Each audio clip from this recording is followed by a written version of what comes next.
koma woni nsemo a mebe kenkenye dia foforo bi aka ho yakeka ni nyina abom dia kogu ho obetumi akokenkan bi en Facebook ye APTV online YouTube ye APTV GHR ehom yenu ni nyina anwumre wo pese uhu yan entente afidie no so na kase wo de wani di akire uhu mfoni ebetwetwa agu nyina obetumi akoho TikTok, Instagram, and X entente afidie ni AP Media _GH. Medine boss lady Afia Kyem Agyemang.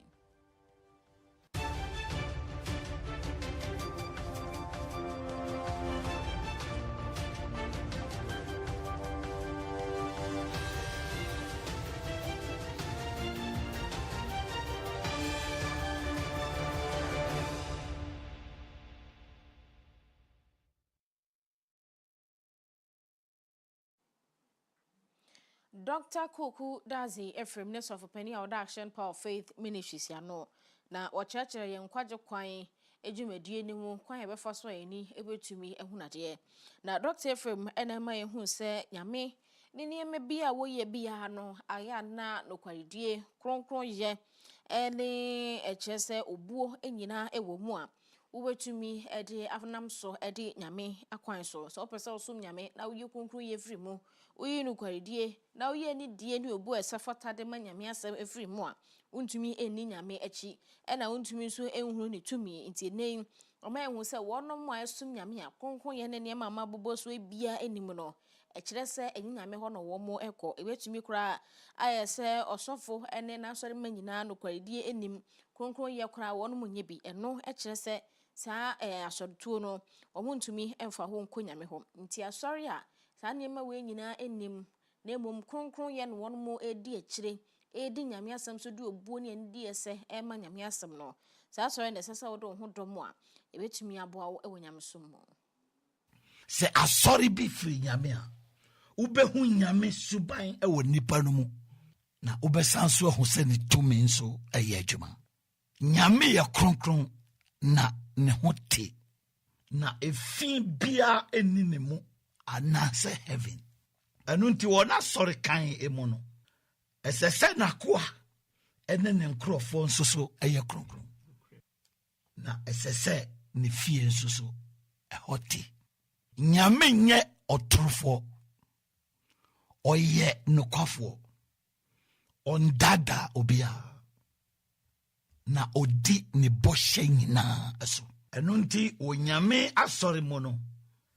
esese ohwefo no ye nokwafo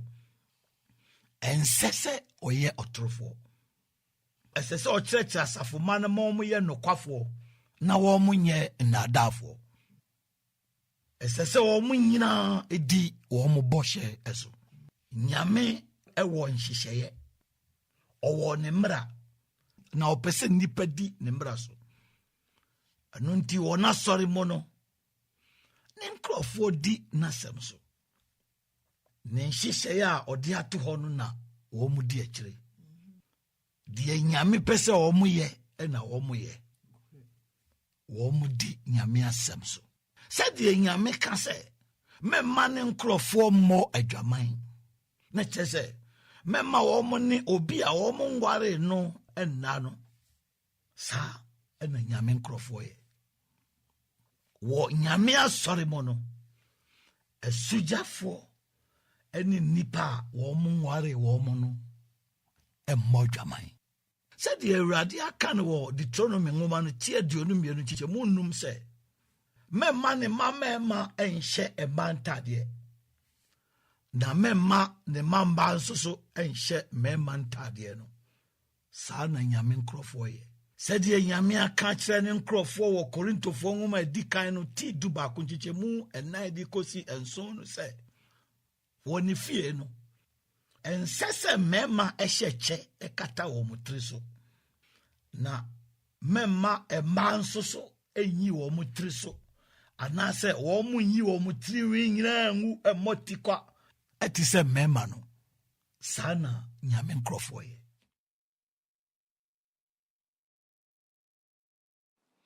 Action this sorry no. Nyame ho ene free nti wabɔ agyidifo gyina akɔkɔ so ɔmo de ɔmo ho ɛdom asɔre bi wabra ɔmo nhwehwɛ saa nyɛma we nyinaa wom ehu sɛ nyame asɛm de wom no ɛnoa so na saa asɔre no edie ɔse ɛba ne saa na wo yɛ gyidi ni wafo ani anto saa nyɛma we nyinaa abayira akɔ akɔdi asɔre ɛmfa wo nkɔ nyame ho mu sɛdeɛ awurade kan wɔ mako asɛmpa ti dunsia nkyekyɛ mu dunson sɛ ɛsɛ sɛ yɛtutu adamɔ ne firi nipa mu na ɛsɛ sɛ ne nkurɔfoɔ ka kasa foforɔ na ne nkoa soso sa nipa yareɛ ɛsiane sɛ ɛno na ɛyɛ ahyɛnsodeɛ ne nsɛnkyerɛnne a ɛbɛma wiasefoɔ hunu sɛ asɔre bi ɛyɛ ne dea no saa ne kɔ so wɔ nyame asɔre mu wɔ nyame asɔre kan mu no yɛtutu adamɔ ne firi nipa mu nyame nkurɔfoɔ ka kasa foforɔ na yɛsa nyame nkurɔfoɔ yareɛ ɛfiri adamɔ ne yareɛ biara mu saa na nyame su ɛne ne nneyɛ ɛteɛ sei ɛna nyame asɔre kan no ɛteɛ hwehwɛ asɔre ɛte saa na fa wo ho kɔdɔm sɛ woanhwehwɛ saa nneɛma yi na mmom wodɔm asɔre biara kɛkɛ a woyɛ nipa hwee mfa wo ho sɛ w'ani abere paa sɛ wohwɛ nyame ama wo nkwagye a hwɛ yie paa ɛwɔ asɔre a wobɛdɔm ɛho ɛsiane sɛ nyɛ asɔre biara ɛna firi nyame nsɔre pii yɛ adamɔ ne dea sɛ wohwehwɛ nyame a hwehwɛ ne su ɛwɔ bible mu sɛdeɛ mada no di no manhwehwɛ no wɔ ɛnnɛ yi asɔre kɔfoɔ no mu ɛsiane sɛ nipakuo biara ni hɔ a wɔmama nyame di mbɔne ɛkyɛn ɛnnɛ yi nsɔre no ɛnnɛ yi nsɔre no atwa mfoni bɔne afa nyame ho na wɔma sa nso so ama ne di mbɔne sɛdeɛ nyame aka kyerɛ nnipa sɛ wɔmo nsakra wɔmo adwen na wɔmo mbra ne hɔ no asɔfoɔ binom a wɔ ɛnnɛ yi nsɔre no mu no ɛka kyerɛ adebɔnyɛfoɔ sɛ wɔmo mbra wɔmo nsɔre no mu na sɛ sɛ yɛka kyerɛ wɔmo sɛ wɔmo nsakra wɔmo adwen obiara nyaa wɔmo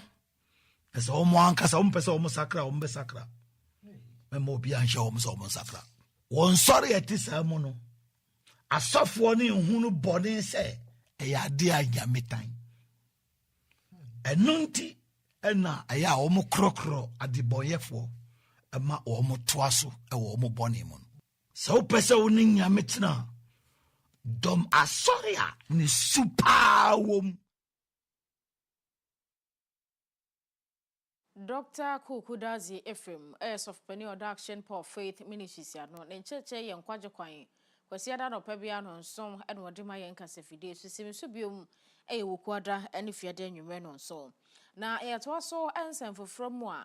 Ononya for Dr. Edward Omaneboa Ma, Canenona or your swafo share bambo, and some mokanipa and watch a one helicopter so. I told Eto and Nanom Ewo and Seadwo. Na Yaman Penny a Eura Kenneth Gilbert J. So no and never yaswa for Beshire Bambo and some Sabisi Romane Boama anemo. The raid some more to Jawa Bra. Sisi ane de Abefa Jumano Aton Hoso ya Obertoa Defense Ministry. One Mujume dear so. Ora Gilbert Chemo said, what in Shepa a begua quema say. Armed forces ne one my mu no ya yasra for him. Ibetumi ade akade bi ehia ma wo mo a ebeboa ma omamia ye bambo ensem obi won so wabai wo mo behwe afa nipa be 12,000 ne akire ya we enkoye kana na bia bukata bia nim enkodwe obi a sika ne yafa no wo mo behwe ama obi a obefa no form te ebefre no no wo mo de kwan ye da ho amofa so ade yi asrafo kwan trodo no a no benam so de yafa wo mo nje obi a sika bribe bia mfiri baabi me yemfa na basa no a yasrafo adwuma no ebenya nipa a wo mo se fata sei ye de wo mo yo mbenya ho fama no pepa e de aye adwuma no so se de se ebia wo so hwe eye amahodo bi a ene yo man Ghana nyina hye bebre mu atoye amahodo mu a wo se ne atuatodo mo mo homre so wo ho no enu nti ene wo mo hwe afa asrafo dodo no ade yo ma hye mu a o mo betumi amia ye bambo nsem na atuatodom no wo mo antetere o ma hye mu amepi o mayi mu amehihim yasundwe a The security environment has considerably changed in recent times. The security landscape today is more complex, interconnected, and unpredictable than it was a decade ago. Our region continues to confront violent extremism and terrorism, transnational organized crime, illicit trafficking, maritime insecurity, cyber threats, disinformation and misinformation, illegal mining, and the potential spillover effects of instability from the Sahel. At the same time, rapid advances in technology, including artificial intelligence, unmanned systems, cyber capabilities, autonomous platforms, and other emerging technologies are transforming the character of conflict and the manner in which nations must prepare for their defense. These developments demand that we think and plan differently and prepare differently. The defense sector must remain responsive to this changing environment. We must continuously review and strengthen our doctrine and strategies. Above all, we must ensure that the Ghana Armed Forces remains a professional, disciplined, technologically enabled force capable of safeguarding the peace and stability of our dear country. Honorable Kenneth Gilbert J. Honor NBC Dr. Edward Omane Buamane Musa Swafo Behe Bambo and say Defense Ministry no Yenya Swafo or Beshaso. Na yakwaya ni mwachama wuntumi oye NPP yamanyuko ni titeni ewo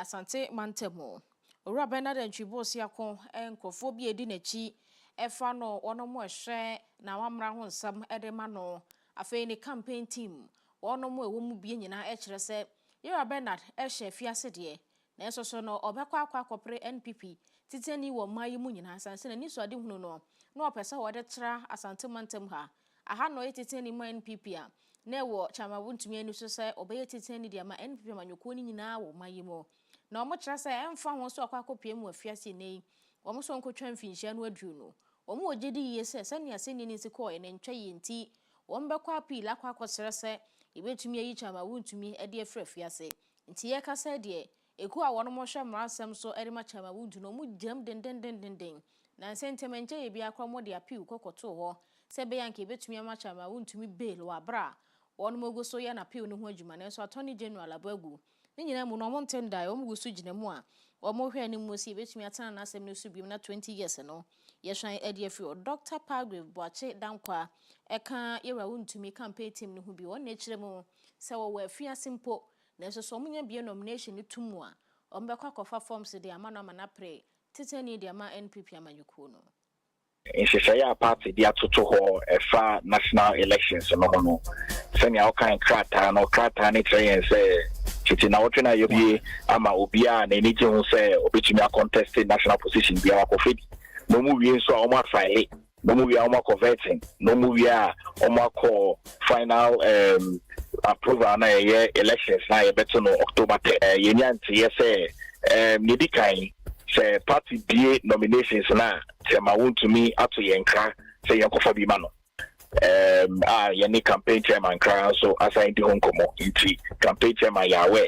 say chairman akata yen say party ni BA nominations nkwa na say awodin wo ho nkwa wo a yenko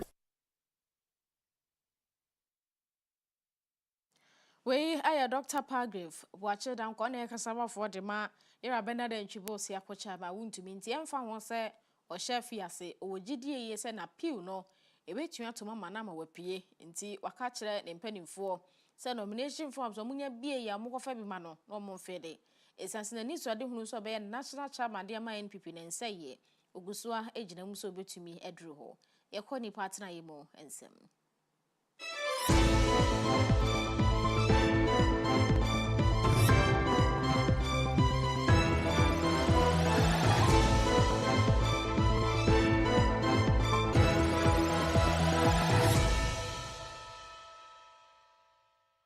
This segment is brought to you by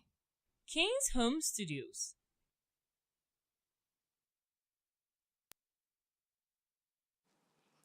Oman yipo sipani ira Christian tete yehuno. Na wose Ghana ha no ekame yesa yasundwa yewo efa ne som ho nsem mu no kofo bi pese wo mo se no. Esanse nche bi osofo bi ni imam bi asori a chese wo mo keka nsem editia wo mo ho. Se obi ewo som emu a opese okasa ditia som bi nso so pese okasa ditia mo nyina ka oma no ebomu ekasa ditia si na sanso de yemprema enkoso ewo mayimu anu nti ena yera Christian tete yohunu se dia posifo be keka wo mo ho entintan fidie no tutite no mo do mani kire sanso ko social media no so a ebi mo de ya de pa no na ebi mo de ya de bone ebi mo kasa editia wo mo ho a mo osom foforo mo ne senti ena mo mpesa sa besinti ena wo mo keka wo mo se nipa dodo a edi se adwuma ne betumi a kire wo mo ye kasa yi ye wa asomdwe pa da soma hodo e wo mayimu ntamu a wonum nyina ntimi ne wo mo ho edidi nkoba no se obekwa asem bi na afi bekwa fatan edi abeto asummienu bi ntam enunti eno mo mpesa sa bekoso nti wo mo bedi hu dwuma se aposifo mpanifo IGP de nsemi tudwa e wo won matan ekase won kan pumpuni mantam wa bra esoma hodo e wo maimamu mpanifo ba nan ekọ no ho a wo mo didi nkobo eno wo kire wo mo ginasie efa sumu asumdue a ye pe no wo mayimu. Stand before you today to deliver a clear and unequivocal message. Violence will not fix what words have broken, and vigilante retribution will never replace the rule of law in Ghana. The Ghana Police Service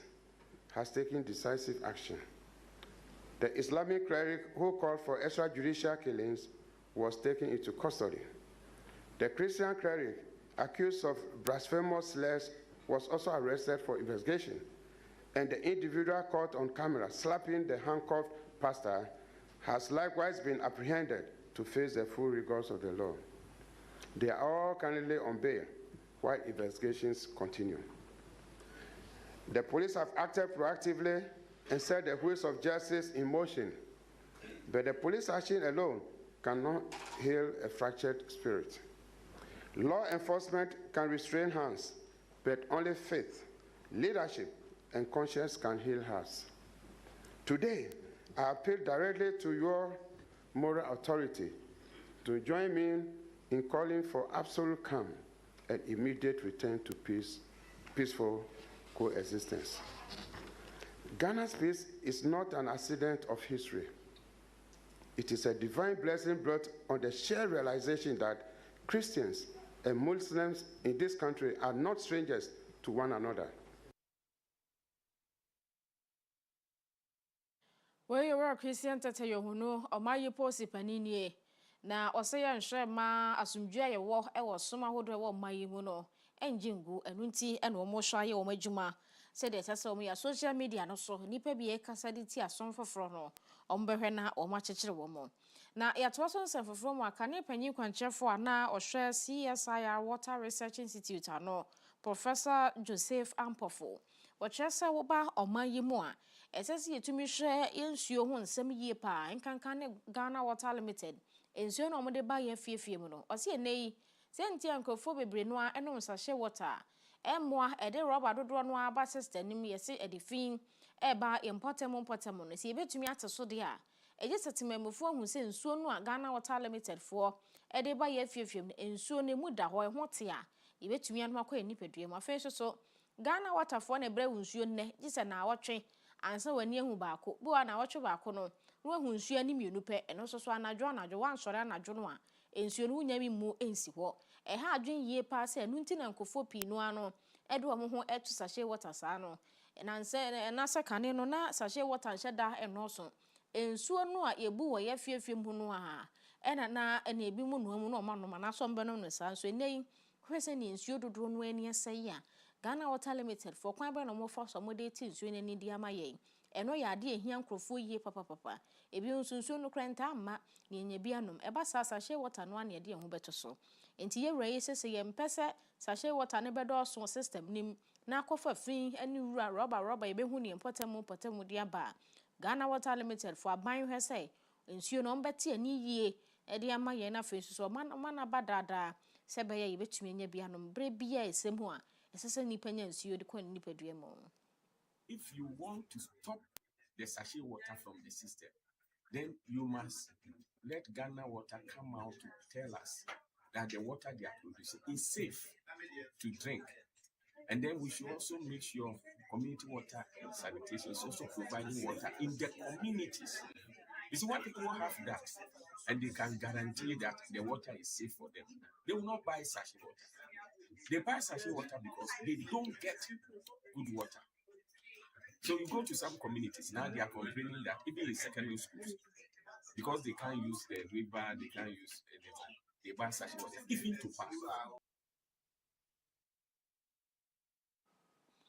Professor Joseph Ampofo and say yenye nsuo no de ani ate yi a nipa betumi anu akwa nipa dua mu na fei nsuo no so ama wano ye fiefie mu asahye water no ana ebekoso adom na esei ye important e de free no rubber na eba enti Ghana Water Limited for mafom di a esesa aban no hye wo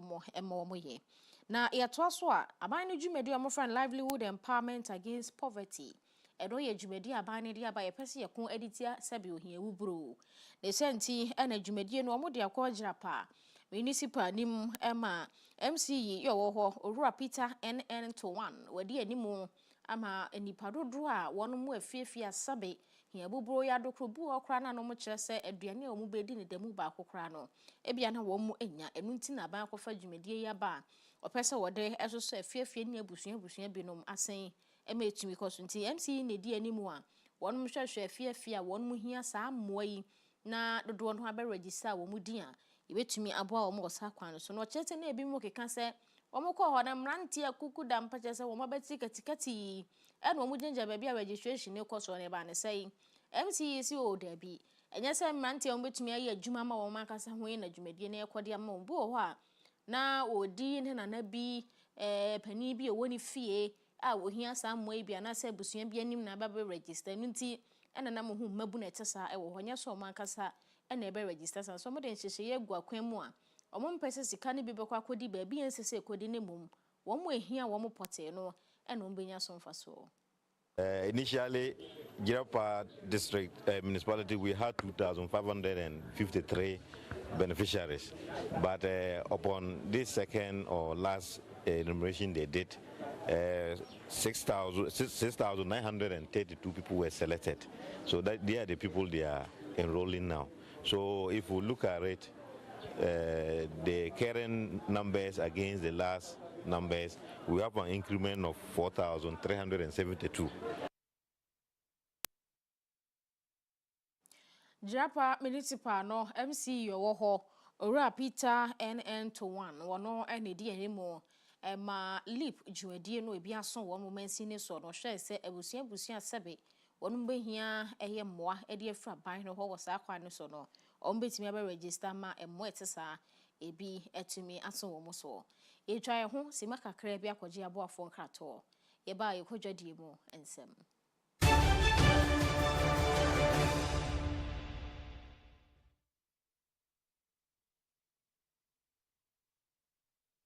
Introducing the Smiling Shack Outdoor Solar Camping Light,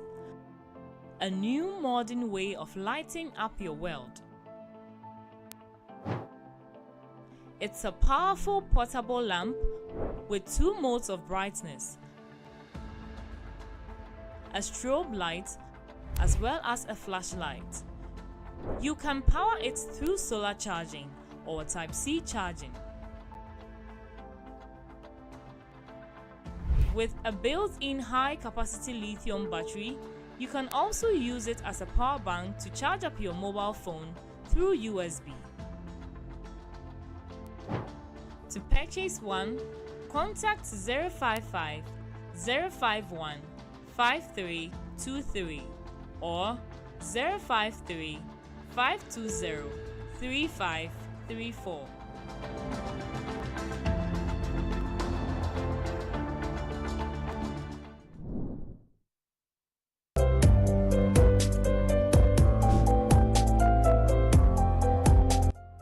ɛyɛ no kwasɛm sɛ adwumasua yɛ ade a sɛ wo nsa ka a obiara ntumi ngye mfiri wo nsɛm ɛno nti ɛnɛ yi sɛ wopɛ sɛ wotu kwan kɔ amanɔne anaa wotena ɔman Ghana mu ɛyɛ adwuma nyɛ sika gu bottom deɛ a mekamfo St. Augustine Heavy Machine Training Center de ama wo kɔ na ɔmfa na wɔtwe mmienu pɛ ɛnkyerɛ wo caterpillar piloda ɛne forklifter ɛboɔ no ɛwɔ fam koraa yɛwɔ Kumasi Asukwa yɛne Asukwa Police Station no ɛne di nhwɛ mu yɛsan so bɛn Asukwa Children's Hospital tafoa Akoko Spares Junction wa wobɛtumi afrɛ St. Augustine Heavy Machine Training Center 0243860810 St. Augustine Heavy Machine Training Center. We are your last stop.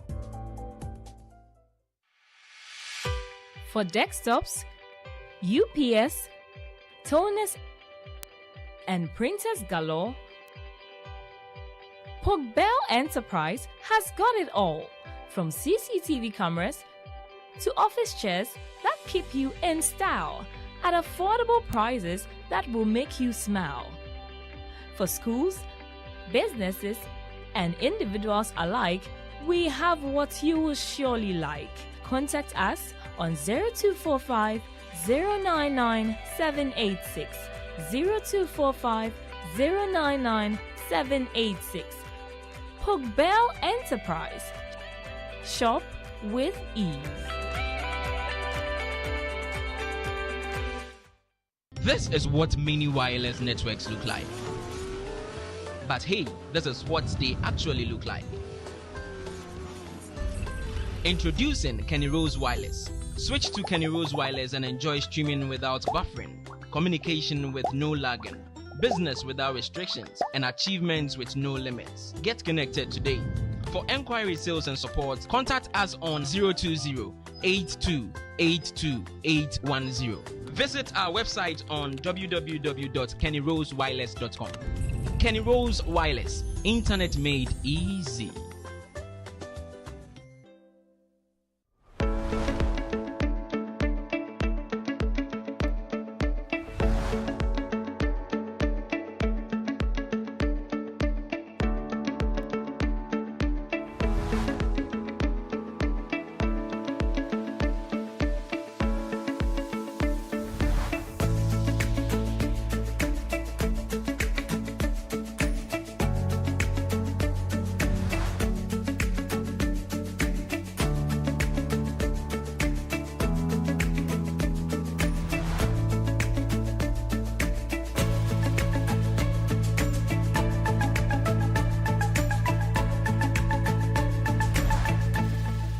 Download the AP Media app now at apmediagh.com/app. It is currently available for Android devices. Coming soon to Play Store and App Store.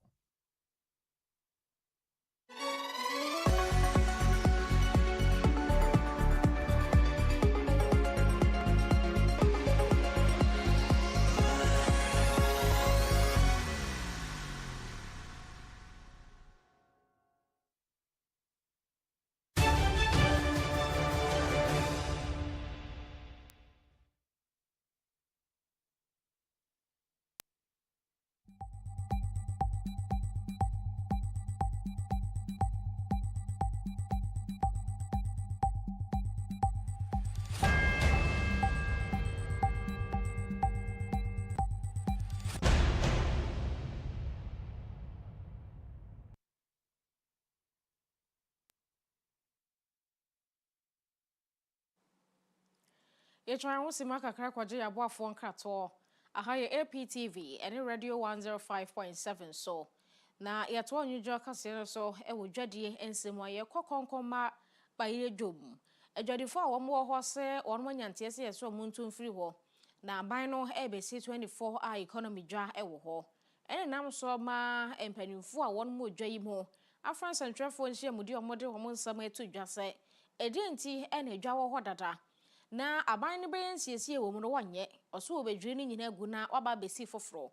wono mo so omompene ne empene kina omo hu ni yie se edwa no ewo ho no esomo mangi esoma mahudo bi ebembenye edi bi kura kwa ma no ne eboa ye ma yenya sika ede ba omanyi mo eno nti ene wo mo hwe ni mu se dwa no enka aban ne bema na wo ho no makoso edi bo mu bayire dwa ene eniema foforo bi omotonton no ho na aban na kopa asase foforo a obesi 24-hour economy dwa no wo ebasa no a edwa ne do so no na edwadefo ewo mu so so ekọ manim omadwuma wo mo ye so so epem ekoso nti se pa so mbepre ama konkoma bayire dwa no edwira gudie omo so omo nyini ebeto omanu aduane kura gu we fo no nkopa ba omo sesen kopam se aban no besi 24-hour economy dwa no awie de ho dada na aban no nyensiesie onhwenye wo mo kwan emfama wo mo onhwe se bambon nsem betumi agina na so na won fa nkane aso mebobo ho a edwa no omo betumi aye adwuma no pa awie anwumra najo de suo mu a chese ade ebeche wo no mo so no wasan so akwa kosi 24-hour economy dwa no wo baabi a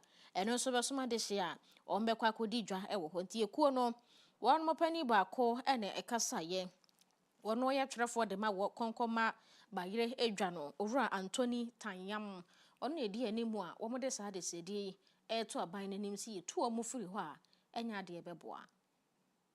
Admit that the decision or the idea for the proposed 24-hour economy is a laudable one. But should existing systems that are currently serving the same purpose as those that intended by the 24-hour economy, should they be sacrificed by destroying the markets, especially the cocoa yam market, just to make way for the 24-hour economy? In our candid opinion, we do not think this is feasible and suggest that the authorities reconsider their decision. Most traders are engaged in various services in the market for their daily bread. And prior to the period before 1981 and in the early 1980s, those of us who were present in Accra will testify to the fact that the cost of foodstuffs were astronomically high in Accra. Comparatively, of late, the cost of foodstuffs in the center of Accra is far less expensive than those in the outlying area. We ayo Anthony Tanyam ono ane twerefo edema konkoma bayire edwom wadwadifo oba friends edwefo hyemudi akasa ene omodo omasam tu dwase beya aban nkopa asase foforo a obetumi esi 24-hour economy ne wo so wa bra we no de wonya na sa na se obeba be yensiesi bi kura wo ho a ebetumi aboa wo magima na ma omo so aye no do hwereduonu enan ni nyina ye kwa amahodo so ensem.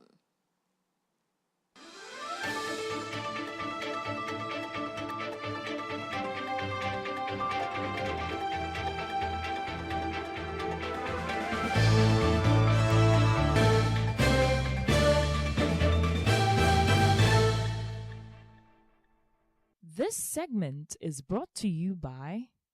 Desert Solutions.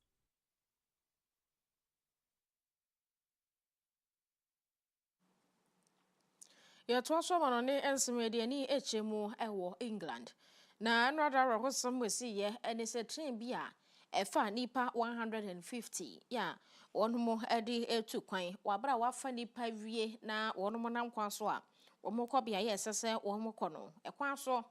ena train no efa bi ekodwirigu ye be miensa carriages be miensa de eyi ye dane egu ni nchemu akoviase womo cheze nipa 20 and womu pray mienu de ne de no mu de ni mu oden panti de womu kopie mu trauma hospital and emudu wotwe de womu pray no mu de no na emu enhyeda nya de nti wonu mu agye womu haye haye kase womu hoye epenfo eye hwehwemu e de fa senti a train no ne fa bi etumi e de nchemu a ekoto ne nchemu no womu kire mu se womu heda hu ade cropot ekofa bai na nso de womu susu ne se na senti se de ehyew any heat ya ba England ne ehwo mpotemu ho no enya sem kuma no odin ye panto mu gidi ye se eye heat no a chese ekeka railways no ena ma ebi mu ebiebia enanso ma etimi kofa asa atoro nche me de bai na nso nyina mu no omunya nsi no pi se no ne kofa akwanhie bai nti ehwehwemu guso a ekoso. This afternoon at around 3:45 p.m. we received a report of a train derailment near Lewes Station in Sussex. A major incident was declared after 3 carriages of a southern service travelling from London Victoria to Eastbourne derailed. A number of passengers were initially trapped, but thankfully were soon safely evacuated from the train. At this stage, we know that 2 people have sustained serious injuries and a further 18 have suffered less serious injuries. Those injured were assessed and treated at the scene, with some taken to local hospitals for further treatment. A significant emergency response has taken place throughout the evening, involving officers from the British Transport Police, alongside colleagues from Sussex Police, the Fire and Rescue Service, Ambulance Service and Network Rail. First and foremost, our thoughts are with everyone affected by this incident. I'd also like to recognise our officers and emergency service colleagues who have worked incredibly hard this evening in particularly challenging temperatures. I'd also like to thank the local community, shopkeepers and the community centre, whose kindness in supporting the emergency services response and passengers has been felt incredibly strongly. We'll be working closely with the Rail Accident Investigation Branch to establish exactly what happened this evening, and we'll provide further updates when we can.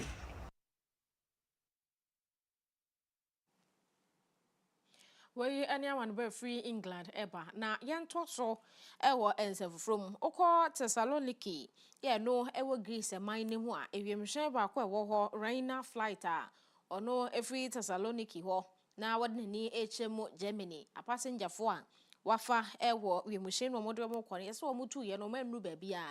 e na flight ni window ba ko eyiye ti nipa no a na ono te ho no mframa na no denden no o mo kire senke twe no de pie afa wiemhwe ne mpomanim e na wo mu eye bebrebe mo sa twen no e de ne tene ho ne senti wiemhwe no kra na kwantuo no enya nkosa dan ni ekopake wo Thessaloniki ho a empanimfo hweyi wo mu nyina esan so ema wo mo flight fofora omutumi editu won mo kwan ko Germany eman ni mo na onipa no no timu ankasa atore nchemi eya to no no yese oyensrahweni chese no kokomia dodro no akohwese ne nyame abode esitie ofiri Serbia ena nanka wode ni echirimo Germany ne tourist semia ene de no enam anke kofa atore nchem kesi sei ede abre no onmo de no kwaya Serbia chese woje no ho ayarehwe ne kon ene na beti bi ne ho kan esense nke etwe no afa window nim sa no ena won motimi etwe ne sa ba ekira ankoba ne so be free mo atofom. Ryanair said that shortly after takeoff from Thessaloniki, a city in Greece, to Memmingen, a small town in Germany, a window in one of its planes dislodged, forcing it to return to Greece. One passenger requested and received medical assistance on the ground, the carrier said, without providing further details. This video from inside the plane shows a broken window and oxygen masks dangling from the ceiling. A fellow passenger told a Greek radio station that those on board suddenly heard a noise, like a tire bursting, before screams broke out. The head and shoulders of a passenger was outside a window, they said. Other passengers helped pull the victim in. Ryanair did not say what caused the window to dislodge, but local media say a piece of the engine broke off and smashed a window. The low-cost carrier said a replacement aircraft was made available to the remaining passengers.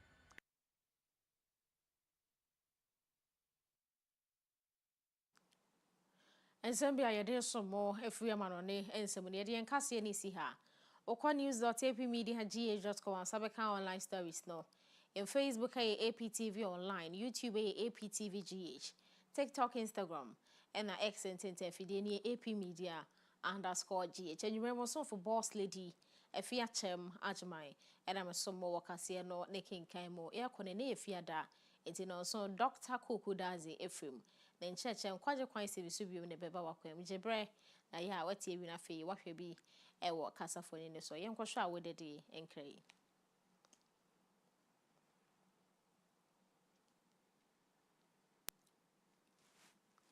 Happy birthday to Angelo Kweku Mante. And then nyame de afekro aka be ma yi fie ho Nyankopon nhwa na onyo kese wanyu akoma so ade e ma o ma abofra nyimu enyefe o papa Samuel Mante simple ene se yemfa efidi kese so na ne ba Angelo yense enkwatenti ahodi vom eni nyansa ne nimde emfa ema no. Happy birthday to you Angelo Kweku Mante.